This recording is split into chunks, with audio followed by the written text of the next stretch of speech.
And assumption. इससे पहले अगर मैं आपको बताऊं, इससे पहले हमने किया था स्टेटमेंट एंड कंक्लूजन, जिसको स्लॉग्स कहते हैं या सिलोगिज्म कहते हैं। ठीक, तो अगर अगर मैं आपको डिफरेंस बताऊं, वहां पे होता था statement and conclusion, statement and conclusion, और यहां पे है statement and assumption. Okay, statement and assumption. तो कहने का मतलब सिंपल सा है कि यहाँ पे कुछ ना कुछ आप इज्यूम करते हो, यहाँ पे कुछ ना कुछ आप एजम्पशन, एजम्पशन कहाँ से निकलता है, एज्यूम से, तो ये फिर इस तरह से एजम्पशन बनता है। ओके, तो यहाँ पे आप कुछ ना कुछ इज्यूम कर सकते हो और आप इज्यूम करते हो। ठीक, तो एजम्पशन का मतलब ये क्या होती है, पॉसिबिलिटी। और वहां हमें पहले चैप्टर जो हमने पढ़ा है स्टेटमेंट एंड कंक्लूजन, वहां पे कंक्लूजन क्या होता था, एक डेफिनेट होता था, एक किस्म से 100% ट्रू होता था। लेकिन यहाँ पे क्या होता है, एजम्पशन 100% ट्रू नहीं होता, बल्कि इसकी एक पॉसिबिलिटी होती है, पॉसिबिलिटी होती है। तो हमें ये डिस्कस करना है, होगी एक बात। दूसरी बात, स्टेटमेंट एंड कंक्लूजन में आपको क्वेश्चन जो गिवन होते थे वो होते थे गाइस हाइपोथेटिकल। वो कौन से क्वेश्चन होते थे, हाइपोथेटिकल सिचुएशंस होते थे, like all dogs are cats, all dogs are cats, कुछ इस तरह से क्वेश्चंस होते थे। लेकिन जब आप स्टेटमेंट एंड अजम्पशन पढ़ोगे तो आपको कहीं ना कहीं रियल लाइफ से रिलेटेड क्वेश्चंस मिलेंगे। ओके, रियल लाइफ से क्वेश्चंस मिलेंगे। अच्छा, एजम्पशन, एजम्पशन हम जब मानने पे आएंगे तो हम तो कुछ भी मानेंगे, कुछ भी मानेंगे। तो फिर किस तरह से हम एजम्पशन लगाएंगे, हमें 4 एजम्पशन गिवन होंगे सपोज, फिर ट्रू कौन सा होगा उनमें से, एंड फॉल्स को किस बुनियाद पर हम डिसाइड करेंगे।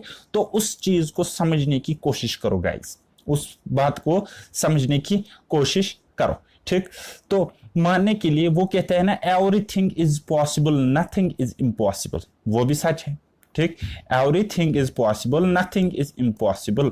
फिर मैं बोलता हूं मौत को रोक के दिखाओ, ठीक, बूढ़ा होने को रोक के दिखाओ, तो मतलब वो भी कहीं ना कहीं मतलब वो चीज फेल हो जाती है। ठीक, तो यहां पर भी पॉसिबिलिटी देखने को, तो अगर हम प्रैक्टिकल माइंडसेट से सोचे तो सब कुछ पॉसिबल है, सब कुछ हमें क्वेश्चंस में पॉसिबल ही दिखेगा। लेकिन हमारा आंसर, हमारा एजम्पशन कब ट्रू होगा, हमारा एजम्पशन कब सही होगा, कब सही होगा, उसके कुछ कंडीशंस है, उसके कुछ कंडीशंस है। और एक बात, हम जब कंक्लूजन बोलते थे तो हम बोलते थे कंक्लूजन फॉलोज, कंक्लूजन फॉलो करता है। लेकिन एजम्पशन में हम एक वर्ड यूज करते हैं इम्प्लिसिट। इम्प्लिसिट मतलब 100% श्योर नहीं होता है, बल्कि लेस देन 100%, लेस देन 100%, यानी कि लेस देन 100% पॉसिबिलिटी होती है। ठीक,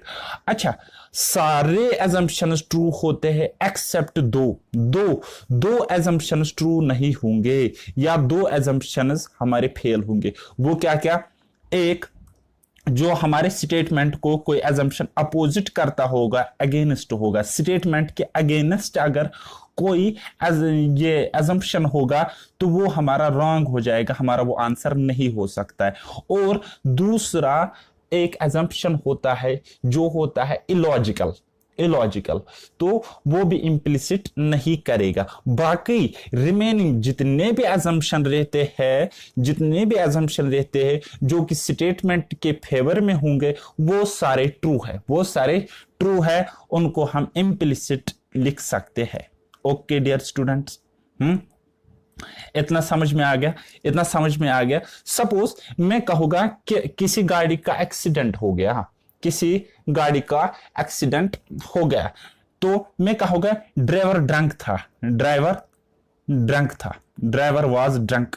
ठीक, ड्राइवर ने पी रखी थी और गाड़ी का हो गया एक्सीडेंट। ठीक, तो ये एजम्पशन हो सकता है कि ड्राइवर की गलती से एक्सीडेंट हो गया।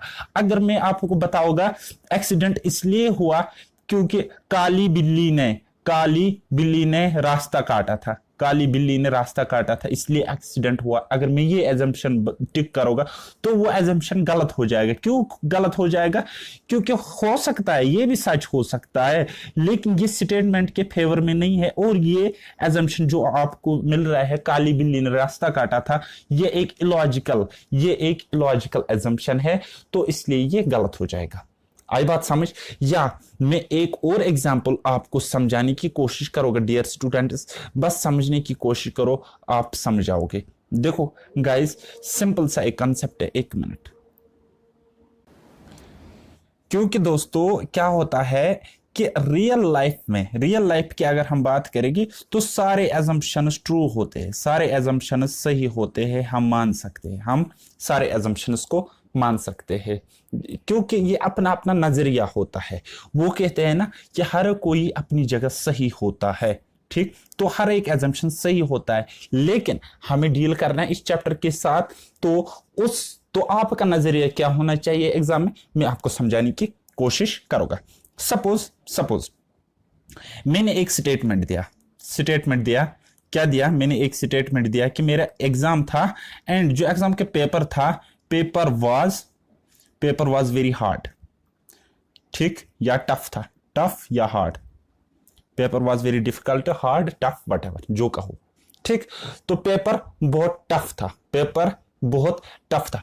तो अगर मैं यहां पे दो एजम्पशंस मान लो, एक एजम्पशन मान लो कि आई विल पास, ठीक? या आई विल क्वालिफाई, ये एक एजम्पशन में मान लो, और दूसरा एजम्पशन में ये बताओ कि मैं फेल हो सकता हूं,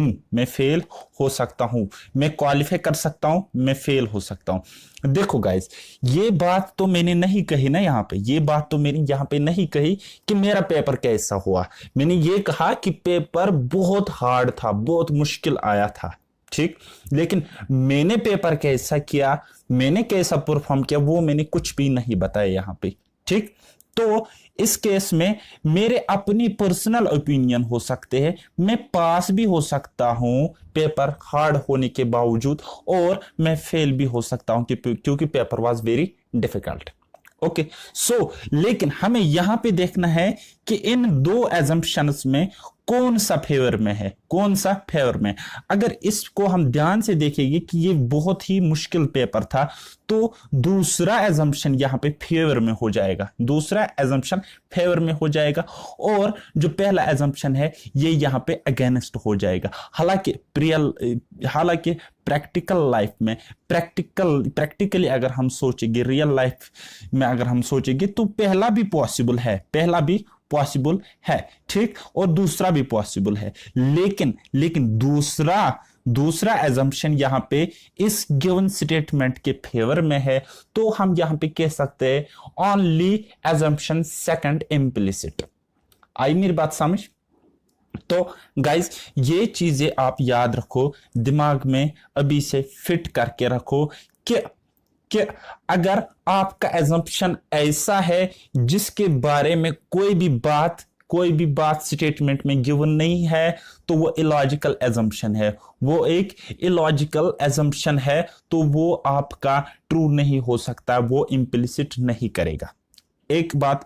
दूसरी बात, अगर आपका एजम्पशन आपके स्टेटमेंट को अपोज करता है, उसके अगेंस्ट करता है, उसके फेवर में नहीं है, तब भी वो एजम्पशन आप टिक नहीं कर सकते हो। तो ये आपका रहना चाहिए फंडा, ये आपका रहना चाहिए नजरिया एग्जाम में। अपना नजरिया छोड़ दो, एग्जाम का नजरिया सीख लो। ओके, तो मैं आपको क्वेश्चन सॉल्व कराऊंगा, और उसके बाद आपको और भी क्लैरिटी हो जाएगी कि किस तरह से हमें क्वेश्चंस को देखना है। ओके, सो पहला हमारे पास एक स्टेटमेंट है, a car had driven of the road and hit a tree. एक कार लुढ़क गई और उसने ट्री को तोड़ दिया, हिट किया। Okay, so the road was not good, road अच्छा नहीं था। The driver was efficient enough. यहां पे ड्राइवर के बारे में एक बात कही गई है कि जो ड्राइवर था वो एक अच्छा खासा एफिशिएंट ड्राइवर था। Okay ji, he had driven the car last 15 years. वो पिछले 15 सालों से कार चला रहा था। अब हम एजम्पशंस की तरफ देखेंगे, अब हम एजम्पशंस की ओर देखेंगे। कहता है पहला assumption, the accident occurred due to driver. ठीक, ये कहता है ड्राइवर की वजह से एक्सीडेंट हुआ। एक्सीडेंट ड्राइवर की वजह से हुआ। अब आप मुझे एक बात बताओ, ड्राइवर की बात तो यहाँ पे क्लियर है कि ड्राइवर वाज एफिशिएंट, और ये पहला एजम्पशन है ये तो इसके अगेंस्ट है, स्टेटमेंट के अगेंस्ट है, तो ये इम्प्लिसिट नहीं करेगा। ठीक, दूसरा एजम्पशन है हमारे पास, कहता है there was a mechanical fault in the car. अब बोलोगे सर ये मैकेनिकल फॉल्ट की बात तो स्टेटमेंट में नहीं है, तो हम इसको क्यों बोलेंगे ये इम्प्लिसिट करता है? क्योंकि इसकी, हालांकि ये दूसरा वाला एजम्पशन जो है इसकी बात उसमें नहीं कही गई है स्टेटमेंट में, लेकिन ये इलॉजिकल एजम्पशन नहीं है, ये लॉजिकल हो सकता है। क्योंकि अगर आप रियल लाइफ में सोचोगे, हर कोई कार तो रोड से ऐसी नहीं लुढ़कती ना, क्योंकि रोड खराब है, ओके, क्योंकि रोड कच्चा है। तो ये एक पॉसिबिलिटी हो सकती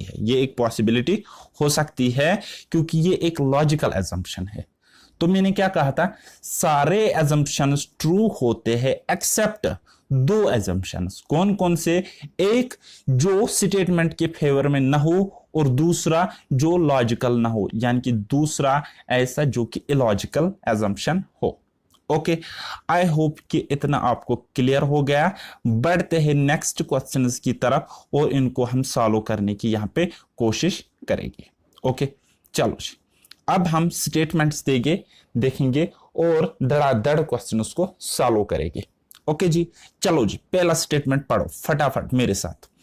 कहता है the government has recently announced additional food for work programs for all the drought affected regions in the country. Government क्या करता है, अनाउंस करता है एडिशनल फूड देगा वो किनको? जो ड्रॉट इफेक्टेड रीजन्स है कंट्री में उनको, ठीक, यानी कि लोगों को। सो गाइज हमारे पास इसके है दो एजम्पशंस। नंबर पहला एजम्पशन इज, कहता है the government has adequate funds to run these programs. देखो गाइस, ये एक इलॉजिकल एजम्पशन बिल्कुल भी नहीं है, ये एक लॉजिकल एजम्पशन है। क्योंकि यहां पे गवर्नमेंट ने क्या किया है, गवर्नमेंट हैज रिसेंटली अनाउंस, उन्होंने अनाउंस किया है, तो उसका मतलब उनके पास एजुकेट फंड्स भी होंगे टू रन दिस प्रोग्राम्स। तो ये एक एजम्पशन ठीक हो जाएगा हमारा, this assumption will be correct. दूसरा एजम्पशन क्या है हमारे पास, कहता है affected people may be able to get at least 1 meal a day to these programs. कहता है जो इफेक्टेड लोग होंगे किसके वजह से? ड्रॉट की वजह से। जो इफेक्टेड लोग होंगे उनको कम से कम एक बार का खाना, दिन में एक बार खाना मिल जाएगा। ठीक, तो ये भी एक लॉजिकल एजम्पशन है, क्योंकि जब उन्होंने ये प्रोग्राम रन कर ही दिया तो बेनिफिट तो पहुंचना है। तो हम कहेंगे, इस केस में हम कहेंगे बोथ एजम्पशंस इम्प्लिसिट। ठीक, अब ये फॉलो क्यों नहीं कहते, ट्रू क्यों नहीं कहते? क्योंकि ये पॉसिबिलिटी के केस बनता है यहाँ पे, क्योंकि हम अज्यूम कर रहे हैं, हम एजम्पशन कर रहे हैं, और एजम्पशन की पॉसिबिलिटी हमेशा लेस देन 100% होती है। इतना क्लियर गाइज? इतना आपको समझ में आ रहा है, मगज में आ रहा है? क्योंकि ये तो गलत भी हो सकता है, इसीलिए तो हम इसको इम्प्लिसिट कहते हैं। ठीक, यानी कि पॉसिबिलिटी इसकी क्या होती है? Less than 100%। ओके, तो देसी भाषा में कहेंगे तो लमसम के हिसाब से। चलो जी, नेक्स्ट स्टेटमेंट है हमारे पास, स्टेटमेंट नंबर 2।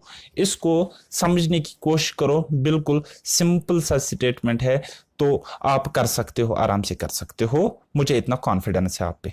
चलो जी, देखता है most of the engineering colleges in the state applied to the regulatory body for sanctioning more number of seats for the next academic session।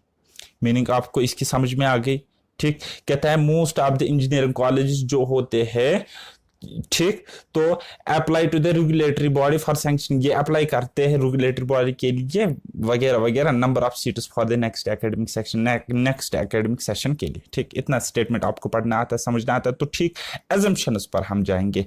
Assumptions को अगर हम देखेंगे, पहला वाला एजम्पशन हमें क्या कह रहा है, द रेगुलेटरी बॉडी में grant additional seats sought for by the engineering colleges of the state। अब आप मुझे बताओ, ये ना ही इसके फेवर में है, है, ना ही स्टेटमेंट के फेवर में है, और ना ही इसका कोई लॉजिक बनता है, ना ही इसका कोई लॉजिक बनता है। यानी कि ये जो एजम्पशन है ये illogical as well as unfavourable है, तो हम कहेंगे ये इम्प्लिसिट नहीं करेगा। चलो दूसरा स्टेटमेंट देखते हैं, दूसरा एजम्पशन देखते हैं। दूसरा एजम्पशन है हमारे पास, कहता है the engineering colleges of the state में get adequate number of applications to fill in the additional seats. ये कहता है they may get adequate number of applications, उनको आ सकते हैं एजुकेट नंबर ऑफ एप्लीकेशंस। तो ऐसी कोई बात नहीं है हमारे पास, स्टेटमेंट में कोई भी बात इस तरह नहीं है। तो ये अगेन क्या एक इलॉजिकल एजम्पशन होता है, तो हम कह सकते हैं नॉन इम्प्लिसिट। इसमें हम क्या कह सकते हैं गाइस, नॉन इम्प्लिसिट, कोई भी इम्प्लिसिट नहीं करता है। ओके डियर स्टूडेंट्स, आसान है ना। हालांकि जेके एसएसबी के एग्जाम में ये ज्यादा सिलेबस में नहीं होता है, कभी कभार होता है, तो लेकिन आपको ये पता होना चाहिए। हो सकता है आपकी किस्मत थोड़ी सी मेरी जैसी हो, आपके एग्जाम में ऐसा क्वेश्चन देखने को मिले, तो आपसे ये बनना चाहिए। ओके जी, चलो क्वेश्चन नंबर 3 हम देखने की कोशिश करेंगे, जहां पे हमें एक स्टेटमेंट गिवन है। स्टेटमेंट है कि statement is the municipal corporation has announced 50% reduction in water supply till monsoon arrives in the city। कहता है जो म्युनिसिपल कॉर्पोरेशन होता है उन्होंने अनाउंस किया है 50% वाटर रिडक्शन सप्लाई में, ठीक कब तक, till monsoon arrives in the city, जब तक मॉनसून सिटी में अराइव नहीं करता, यानी कि मॉनसून सिटी में नहीं आता है। ओके जी, तब तक चलो एजम्पशंस पे हम जाते हैं, एजम्पशंस को हम देखेंगे। एजम्पशन है, पहला एजम्पशन है हमारे पास, कहता है पीपुल में protest against the unilateral decision of the municipal corporation. कहता है ये जो एक तरफा फैसला लिया किन्होंने, म्युनिसिपल कॉर्पोरेशन ने, तो लोग इसका विरोध कर सकते हैं, लोग इसके अगेंस्ट प्रोटेस्ट कर सकते हैं। अब आप मुझे बताओ क्या प्रोटेस्ट की कोई जिक्र है यहाँ पे? ठीक, यहां तो खाली म्युनिसिपल कॉर्पोरेशन ने क्या अनाउंस किया है, तो इसका मतलब थोड़ी ही है कि लोग प्रोटेस्ट करेंगे तो इसलिए इन्होंने अनाउंस किया है। तो ये क्या बन जाता है गाइस, ये एक इलॉजिकल एजम्पशन बन जाता है, ये इसका कोई मतलब नहीं रहता है दूर दूर तक। हालांकि हम इसका इनडायरेक्ट मतलब निकाल भी सकते हैं कि जब म्युनिसिपल कॉर्पोरेशन ये अनाउंस करेगा, लोगों को तकलीफ होगी वाटर शॉर्टेज से, तो बाद में वो फिर प्रोटेस्ट करेंगे। ठीक, यानी कि मेरे कहने का मतलब है प्रैक्टिकल तरीके से अगर हम सोचेंगे तो सब कुछ पॉसिबल होता है, हर एक एजम्पशन ट्रू होता है, हर एक एजम्पशन इम्प्लिसिट करता है। लेकिन इसका मैंने रूल आपको बताया, रूल इज या तो आपका एजम्पशन क्या होना चाहिए, सॉरी मैं क्या बोल रहा हूं, ना आपका एजम्पशन अपोजिट होना चाहिए स्टेटमेंट के, और ना ही आपका एजम्पशन इलॉजिकल होना चाहिए।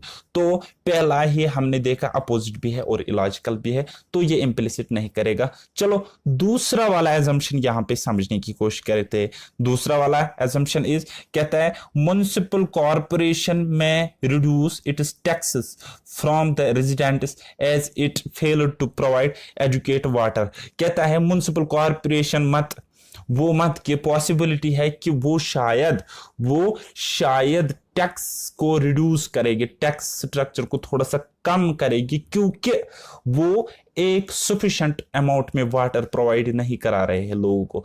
तो अगेन ये क्या एक इलॉजिकल स्टेटमेंट है, क्या पता वो करेगी टैक्स कम या नहीं करेगी, हमें क्या पता। ठीक, स्टेटमेंट में तो गिवन कुछ भी नहीं है इसके बारे में, तो ये एक लॉजिकल एजम्पशन है यहाँ पे। तो हम कह सकते हैं simply we can say non implicit, इन दोनों में से कोई भी इम्प्लिसिट नहीं करेगा, इन दोनों में कोई भी इम्प्लिसिट नहीं करेगा।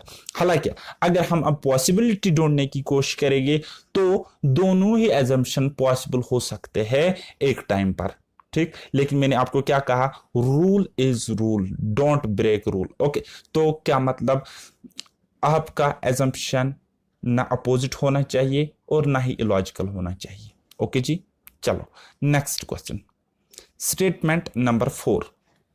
स्टेटमेंट नंबर 4 है हमारे पास। आसान सा सवाल है, बनाने की कोशिश करो और इसका आंसर मुझे बता देना, ठीक। तो क्वेश्चन नंबर 5 भी खुद कर लेना, एंड क्वेश्चन नंबर 6 खुद कर लेना। क्वेश्चन नंबर 7 मैं दिखाता हूं, चलो कोई नहीं, मैं दिखाता हूं क्वेश्चन नंबर 7, ठीक। 7 इज माई लकी नंबर, सो यहां पे हम देखेंगे। तो क्या है 7, the highway police authority has put up large boards at regular intervals indicating the speed limit and dangers of over speeding on the highways. कहता है जो हाईवे पुलिस है उन्होंने बड़े बड़े बोर्ड्स लगाए रेगुलर इंटरवल्स, यानी कि यहां पे एक बोर्ड लगाया, फिर 1 किलोमीटर के आगे दूसरा एक बोर्ड लगाया, ठीक। तो उस पे क्या है, स्पीड लिमिट्स इंडिकेट है, ठीक। और डेंजर्स भी इंडिकेशन है वहां पे ऑफ ओवर स्पीडिंग, यानी कि ओवर स्पीड आपको नहीं रखनी है, ऐसे बोर्ड्स लगाए गए हैं ट्रैफिक पुलिस के द्वारा, ट्रैफिक पुलिस अथॉरिटी के द्वारा। ओके जी, तो चलो हमने ये देखा, स्टेटमेंट हमको समझ में आ गया। अब एक बारी हम एजम्पशंस को समझने की कोशिश करेंगे, ठीक है गाइस। तो कहता है मोस्ट ऑफ द मोटरिस्ट्स में drive their vehicles within the speed limit on the highways. ये कितनी इलॉजिकल बात है, ठीक। यहां पे तो स्पीड लिमिट सब के लिए सेट किया गया है, मोटर व्हीकल की बात नहीं है, ठीक। मोटर व्हीकल की बात नहीं है। तो क्या ये एजम्पशन इसके फेवर में है? तो बोलोगे सर फेवर में तो नहीं है, फेवर में तो नहीं है, लेकिन क्या ये ट्रू हो सकता है? क्या ये लॉजिकल है? अगर हम लॉजिक की बात करेंगे तो ये बिल्कुल एक लॉजिकल एजम्पशन हो सकता है। कैसे? कहता है कि ज्यादातर मोटरिस्ट जो होते हैं वो क्या कर सकते हैं, इसकी वजह से मे ड्राइव, वो इन बोर्ड्स की वजह से अपनी जो व्हीकल्स है वो आराम आराम से चला सकते, यानी कि स्पीड लिमिट को कम कर सकते हैं, या स्पीड लिमिट में रह सकते हैं, या स्पीड लिमिट के हद में रहकर ड्राइव कर सकते हैं, ठीक। तो एज यूजुअल हम क्या देखते हैं, ज्यादातर जो मोटरिस्ट्स होते हैं या वो बाइक रेसर वेसर वगैरह होते हैं वो बहुत तेज स्पीड में चलते रहते हैं।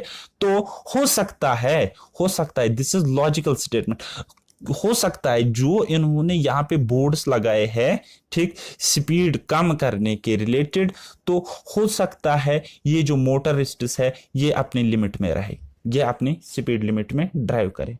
तो ये एक लॉजिकल एजम्पशन है, ये एक लॉजिकल एजम्पशन है। तो ये इम्प्लिसिट करेगा क्योंकि ये लॉजिकल एजम्पशन नहीं है। चलो जी, दूसरा एजम्पशन को समझने की कोशिश करेंगे। दूसरा है हमारे पास, motorist generally ignore such cautions and over speed on the highways, ठीक। तो कहता है, क्या कहता है कि जो मोटरिस्ट्स होते हैं वो जनरली क्या करते हैं, वो इग्नोर करते हैं ऐसी चीजों को, वो ऐसी चीजों को इग्नोर करते हैं और वो ओवर स्पीड में क्या चलते रहते हैं हाईवेज पे। जब वो इग्नोर करते हैं इन चीजों को, इसीलिए तो रेगुलर इंटरवल्स पे बोर्ड्स लगाए गए, अदरवाइज हर किसी को पता होता है कि मुझे स्पीड में कार चलानी है, मुझे अपनी स्पीड लिमिट में बाइक चलानी है, तो इसीलिए तो रेगुलर, हालांकि यहाँ पे वर्ड मेंशन है रेगुलर इंटरवल, यानी कि 1 किलोमीटर के बाद, 2 किलोमीटर के बाद, 3 किलोमीटर के बाद। सो अगेन हम नहीं कह सकते कि ये दूसरा एजम्पशन एक लॉजिकल एजम्पशन है, तो ये भी एक लॉजिकल एजम्पशन है। So we can say both assumption first and second implicit, ठीक। तो हम इसमें क्या कह सकते हैं, बोथ, यानी कि दोनों क्या करते हैं, दोनों इम्प्लिसिट करते हैं।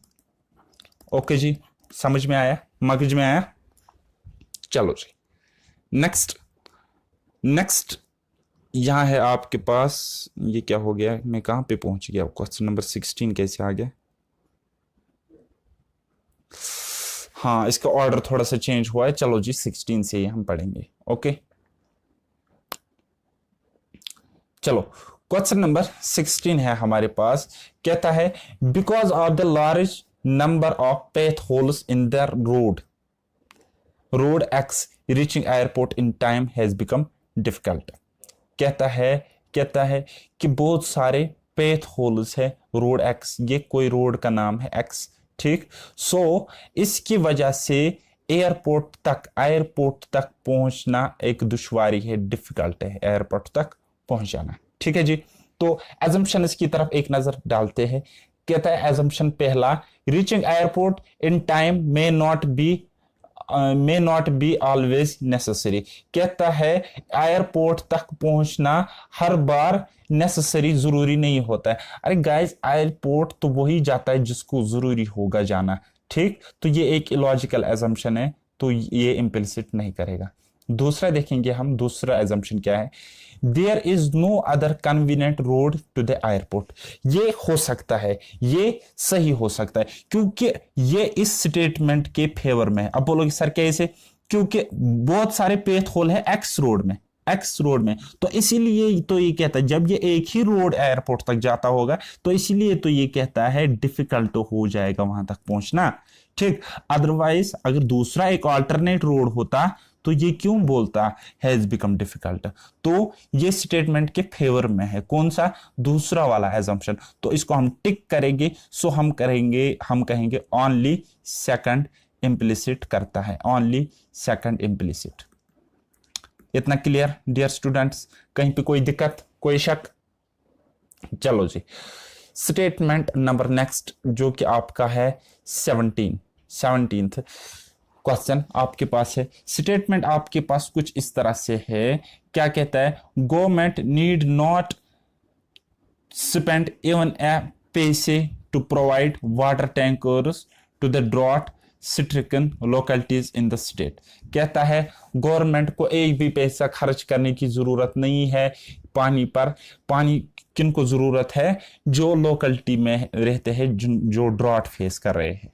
ठीक, जो ड्रॉट में फंसे हुए। चलो जी, एजम्पशन की तरफ देखते हैं। तो पहला एजम्पशन कहता है non government organisation also need not spend money on providing water tankers. अरे भाई, ये कैसा स्टेटमेंट हुआ? ये कैसा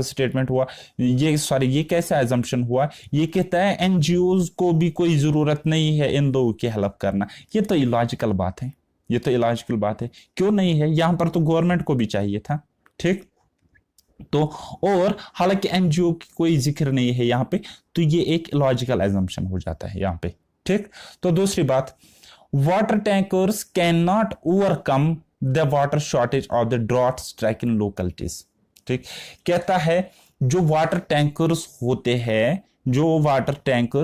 हैं वो इनकी डिमांड को फुलफिल नहीं कर सकते, यानी कि वाटर शॉर्टेज जितनी है उससे वो लोगों को नहीं निकाल सकते, वो लोकेलिटीज को नहीं निकाल सकते। ठीक, तो ये भी क्या है? एक इलॉजिकल एजम्पशन है। दिस इज अगेन एक इलॉजिकल एजम्पशन। ओके, तो ये भी नहीं आएगा। सो हम क्या कहेंगे यहां पे? इस केस में हम कहेंगे नॉन इम्प्लिसिट, कोई भी इम्प्लिसिट नहीं करेगा। ठीक, कोई भी एजम्पशन इम्प्लिसिट नहीं करेगा। हालांकि अगर पॉसिबिलिटी की बात करेंगे तो ये भी पॉसिबल है, ये भी पॉसिबल है। ठीक, हम अगर दिमाग लगाएंगे, जोर गोल गोल घूमेंगे तो फिर तो हमें सब कुछ पॉसिबल ही लगता है। लेकिन मैंने क्या कहा, आपका एजम्पशन इलॉजिकल नहीं होना चाहिए और अपोजिट नहीं होना चाहिए। ओके जी, चलो क्वेश्चन नंबर 18 को बनाओ और समझने की कोशिश करो पहले। ठीक, तो पहले समझने की कोशिश करते, why don't you go to the court if the employer does not pay you the provident fund contribution. कहता है ये एक स्टेटमेंट है, कोई बंदा किसी को कहता है कि आप कोर्ट क्यों नहीं चले जाते अगर आपका मालिक आपका एम्प्लॉयर अगर आपको प्रोविडेंट फंड नहीं देता है, प्रोविडेंट फंड कंट्रीब्यूट नहीं करता है, या वो नहीं देता आपको। सिंपली समझ लो। ठीक, तो या आप इस तरह से समझ लो सिंपल भाषा में, आप कोर्ट क्यों नहीं चले जाते अगर आपको अपना एम्प्लॉयर तनख्वाह नहीं देता, सैलरी नहीं देता, डीए नहीं देता, टीए नहीं देता। तो प्रोविडेंट फंड भी क्या होता है? एक मॉनेटरी वैल्यू होती है इसकी। चलो जी, समझने की कोशिश करेंगे। तो पहला एजम्पशन है हमारे पास, कहता है courts can intervene in matters of dispute between employer and employees. हाँ, ये क्या कहता है? पहला एजम्पशन जो है कहता है कि कोर्ट इंटरवीन कर सकते हैं, कोर्ट इंटरवीन कर सकते हैं, इंटरवीन बोले तो इंटरफेयर कर सकते हैं, वो इनके डिस्प्यूट को रिजॉल्व कर सकते हैं। ठीक, किनका? एम्प्लॉयर एंड एम्प्लॉयज का, इसीलिए तो कोर्ट बना है। और ये जो एजम्पशन है ये इस स्टेटमेंट के फेवर में है, ये इसके फेवर में है, क्योंकि यहाँ पे कोर्ट को यूज किया गया है एक मतलब एम्प्लॉय के लिए एक एम्प्लॉयर के खिलाफ, ताकि उसको उसका हक मिले प्रोविडेंट फंड। ठीक, तो ये इसके फेवर में है, तो ये इम्प्लिसिट करेगा। दूसरा एजम्पशन समझने की कोशिश करेंगे। दूसरा एजम्पशन है it is obligatory for the employer to pay the provident fund contribution to the employees. हाँ बिल्कुल, क्योंकि अगर ये ओब्लिगेटरी नहीं होता तब यहां पे ये बात ही क्यों होती कि आप कोर्ट क्यों नहीं चले जाते। यानी कि ये भी इसके फेवर में है, ये भी एक लॉजिकल स्टेटमेंट, लॉजिकल एजम्पशन है। तो पहला वाला assumption is also logical as well as in favor of statement, in favor of given statement. Okay, so guys, in this case we can say both assumptions क्या implicit करेंगे, both assumptions will implicit. Okay, चलो जी, question number 12 को बनाने की कोशिश करो। Simple सा question है, मैं तो वैसे हर एक क्वेश्चन को आप लोगों के लिए सिंपल ही बनाता हूं या कहता हूं, तो लेकिन आप इसको समझने की कोशिश करो और फिर ध्यान से सॉल्व करो। ओके जी, स्टेटमेंट है the government of India has appointed a joint parliamentary committee to investigate into the recent stock market crash. कहता है गवर्नमेंट ऑफ इंडिया जो है उन्होंने एक जॉइंट पार्लियामेंट्री कमेटी अपॉइंट करी, किस लिए? इन्वेस्टिगेट करने के लिए। क्यों इन्वेस्टिगेशन करनी, क्यों इन्वेस्टिगेट करना है? क्योंकि रिसेंटली एक क्या हुआ है, स्टॉक मार्केट क्रैश हुआ है, स्टॉक मार्केट क्रैश हुआ है। ठीक, इसलिए गवर्नमेंट ने एक जॉइंट पार्लियामेंट्री कमेटी अपॉइंट करी टू इन्वेस्टिगेट। ओके जी, चलो एजम्पशंस की तरफ देखते हैं, एजम्पशंस को हम समझने की कोशिश करेंगे। यहाँ पे कहता है पहला वाला assumption, the members of the committee में possess requisite expertise to carry out the investigation। कहता है जो मेंबर्स उन्होंने अपॉइंट किए कहाँ पे, जॉइंट पार्लियामेंट्री कमेटी में, तो उनके पास क्या एक्सपीरियंस हो सकती है कि वो इन्वेस्टिगेट करे, इन्वेस्टिगेशन करे। तो ये बिल्कुल, जब इनके पास एक्सपर्टाइज है तभी तो इनको अपॉइंट किया, तो ये एक लॉजिकल एजम्पशन है, यानी कि ये एक ट्रू एजम्पशन है। ठीक, तो दूसरी बात हम कहेंगे, दूसरी बात सोचेंगे, कहता है the people responsible for the crash may destroy all their document before the committee lay their hands on them। कहता है पीपुल रेस्पॉन्सिबल होंगे या पीपल रेस्पॉन्सिबल हो सकते हैं कि for the crash may destroy all their documents before the committee lay their hands on them. जो committee उन तक पहुंचे उससे पहले जो डॉक्यूमेंट्स है वो डिस्ट्रॉय होने के लिए। ठीक, तो ये क्या है, एक इलॉजिकल एजम्पशन है, यहाँ पे ये एक इलॉजिकल एजम्पशन है। तो गाइस, कहने का मतलब मेरा सिर्फ इतना है, ये चैप्टर समझाने का मतलब सिर्फ इतना है कि आपको ऑप्शंस को रॉन्ग करना पड़ता है यहाँ पे, देन आपको जो बाकी ऑप्शंस रहते हैं, बाकी एजम्पशंस रहते हैं वो ट्रू हो जाते हैं। और आप क्रॉस तभी किसी एजम्पशन को करोगे जब वो आपको दिखेगा इलॉजिकल है, जब वो आपको इलॉजिकल दिखेगा या अगेंस्ट आपको दिखेगा। किसके फेवर में नहीं होगा, वो स्टेटमेंट के फेवर में नहीं होगा बल्कि उसके अगेंस्ट होगा। ठीक, तो सारे एजम्पशंस इंप्लिसिट करेंगे एक्सेप्ट टू, एक इलॉजिकल और एक जो अगेंस्ट द स्टेटमेंट होगा। आई बात समझ? बाकी आप कुछ भी कहो, चाहे वो स्टेटमेंट में गिवन हो या ना गिवन हो, लेकिन वो इलॉजिकल नहीं होना चाहिए और वो स्टेटमेंट के अगेंस्ट नहीं होना चाहिए, तो वो इंप्लिसिट करेगा। आई बात समझ? चलो जी, क्वेश्चन नंबर 13 को हम देखने की कोशिश करेंगे, इसको समझेंगे और सॉल्व करेंगे। चलो जी, कहता है the management of the passenger car manufacturing company has decided to reduce its workforce in view of the sluggish demand in the market। तो इन्होंने डिसाइड किया, क्या किया कि वर्कफोर्स को कम करे क्योंकि डिमांड मार्केट में कम है। इतना क्लियर, आपको समझ में आ गया। तो पहला वाला एजम्पशन है हमारे पास, ये हमारे पास दो एजम्पशंस गिवन है, ठीक। ये हमारे पास दो एजम्पशन, पहला वाला एजम्पशन है, कहता है that demand of cars manufactured by the company may continue to be lower in the near future. कहता है ये और भी कम हो सकते, ये डिमांड और भी घट सकती है।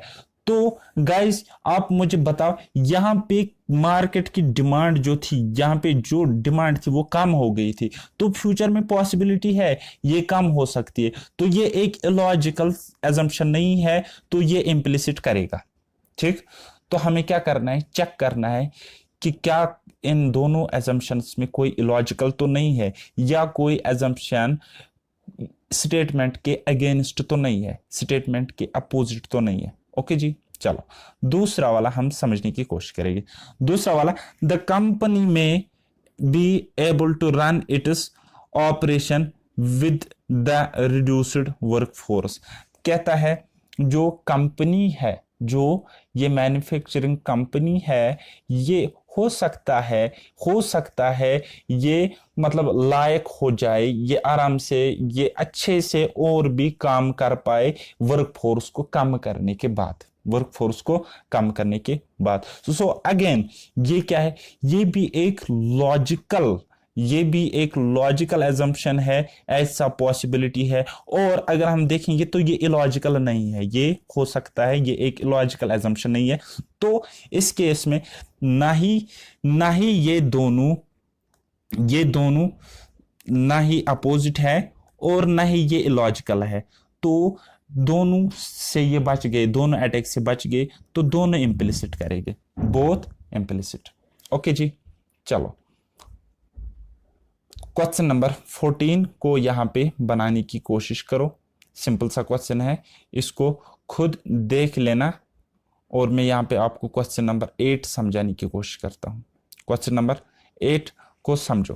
क्वेश्चन नंबर 8 स्टेटमेंट है हमारे पास, कहता है the employees association urged its members to stay away from the annual function as many of their demands were not met by the management। तो अगर हम एजम्पशंस की बात करेंगे तो क्या है, पहला वाला एजम्पशन है हमारे पास, majority of the members of the association may not attend the function. हो सकता है वो फंक्शन को अटेंड ना करे, तो ये एक लॉजिकल एजम्पशन नहीं है, तो हम कह सकते ये इम्प्लिसिट करेगा। दूसरा वाला एजम्पशन पढ़ेंगे, कहता है the management may cancel the annual function. कहता है शायद मैनेजमेंट एनुअल फंक्शन को कैंसिल करे। भाई क्यों कैंसिल करे, ये तो एक लॉजिकल एजम्पशन है यहाँ पे, तो ये इम्प्लिसिट नहीं करेगा। So we can say only first will implicit. Okay, खाली पहला वाला एजम्पशन ही इम्प्लिसिट करेगा या इम्प्लिसिट करेगा। ओके जी, क्वेश्चन नंबर 9 को समझने की कोशिश करो। कहता है the sarpanch of the village, एक मिनट क्या हो गया, हाँ, the sarpanch of the village called a meeting. उनने एक मीटिंग बुलाई, किसने, सरपंच ने, of all the heads of families. ठीक, तो हेड जो फैमिलीज है उनकी मीटिंग बुलाई और उनको एक प्रॉब्लम डिस्कस करनी थी of acute shortage of drinking water in the village. जो थोड़ी सी शॉर्टेज है वाटर की, उसके रिलेटेड, उसके रिगार्डिंग एक मीटिंग करनी थी सरपंच को, तो उसने एक मीटिंग बुलाई और उसमें उसने फैमिली हेड्स को बुलाया। चलो जी, एजम्पशन को देखेंगे। एजम्पशन है हमारे पास, पहला वाला एजम्पशन इज, फर्स्ट वाला एजम्पशन इज, कहता है the sarpanch had earlier called such meeting to discuss various problems. तो आप मुझे बताओ ये कितना इलॉजिकल एजम्पशन है। ये कहता है सरपंच ने पहले भी एक मीटिंग बुलाई थी, अब हमें क्या पता था बुलाई थी नहीं बुलाई थी। ठीक ना, तो ये स्टेटमेंट के फेवर में है और ऊपर से इलॉजिकल है, बिल्कुल कोई मतलब ही नहीं है इसका कि एक मीटिंग और भी बुलाई थी इससे पहले। तो ये एक लॉजिकल एजम्पशन है, इसका कोई लेना देना नहीं है स्टेटमेंट के साथ। सो हम कह सकते हैं हम इसको क्रॉस मार सकते हैं। तो दूसरा वाला एजम्पशन है हमारे पास, कहता है most of the heads of families may attend the meeting called by the sarpanch. ठीक, कहता है ज्यादातर फैमिलीज के हेड इस मीटिंग में पार्टिसिपेट कर सकते हैं, इस मीटिंग को अटेंड कर सकते हैं। तो ये पॉसिबिलिटी है, लेकिन हमें देखना है कहीं ये इलॉजिकल तो नहीं है। बिल्कुल ये इलॉजिकल नहीं है, क्योंकि जब सरपंच जी को पता है कि मैं मीटिंग बुलाऊंगा और ये लोग आएंगे, तभी तो उसने बुलाई। तो ये एक इलॉजिकल एजम्पशन नहीं है। सो वी कैन से कि only second assumption will implicit, okay, will implicit, okay जी, इतना क्लियर हुआ आपको। अब लास्ट वाला क्वेश्चन देखेंगे, जो कि क्वेश्चन नंबर 10 है आपकी स्क्रीन पर। समझने की कोशिश करो, सिंपल सा क्वेश्चन है। कहते हैं the municipal corporation advised all the people living in the shanties along the beaches to move to higher places during monsoon। ठीक, खुद समझना, इसको सिंपल सा है। एजम्पशंस पे हम जाते हैं। एजम्पशंस को अगर हम देखेंगे तो पहला वाला एजम्पशन है many people living in the shanties may leave the city and relocate themselves elsewhere in the state। तो अगेन ये एक इलॉजिकल एजम्पशन है। तो क्या है, ये एक इलॉजिकल एजम्पशन है, तो ये इम्प्लिसिट नहीं करेगा। दूसरे को हम चेक करेंगे, कहता है majority of the people living in the shanties along the beach may try to relocate to higher places during monsoon। तो देखो गाइस, इसकी पॉसिबिलिटी है, लेकिन हम चेक करेंगे कि क्या ये स्टेटमेंट के अगेंस्ट तो नहीं है। जी हाँ, स्टेटमेंट के अगेंस्ट तो ये नहीं है, तो बच गया। अब हम देखेंगे कि क्या ये ऊपर वाले की तरह इलॉजिकल तो नहीं है। तो ये बिल्कुल भी इलॉजिकल नहीं है, तो हम इसको टिक करेंगे, हम इसको यहाँ पे पास करेंगे, बोलेंगे कि ये इम्प्लिसिट करेगा, ये इम्प्लिसिट करेगा। सो पहला वाला नहीं किया, दूसरा वाला किया। सो हम क्या कह सकते हैं, only assumption second will implicit। Okay dear students, तो इस तरह से आज का लेक्चर हम यहीं पे समाप्त करते हैं। तो ये इतना ही था, छोटा सा लेक्चर था। आई होप कि आपको समझ में आया होगा। और मैंने आपको ज़्यादा डिटेल में खाली ये इसलिए नहीं करवाया क्योंकि क्या पता कल जाके जेके एसएसबी एग्ज़ाम में ये हो या ना हो या ना हो। और वैसे भी मैं आपको करा रहा हूँ क्रैश कोर्स, तो क्रैश कोर्स में ज़्यादा डिटेल्ड लेक्चर्स मिलने पॉसिबल नहीं होते ज़्यादा। ओके, तो बस मिलते हैं अब नेक्स्ट लेक्चर में। नेक्स्ट लेक्चर में मैं आपको देखूंगा कौन सा टॉपिक में लेके आऊँगा आप लोगों के लिए। सो मिलते हैं नेक्स्ट लेक्चर में, तब तक के लिए बाय बाय, टेक केयर, अल्लाह हाफिज़ और मेहनत करते रहिए।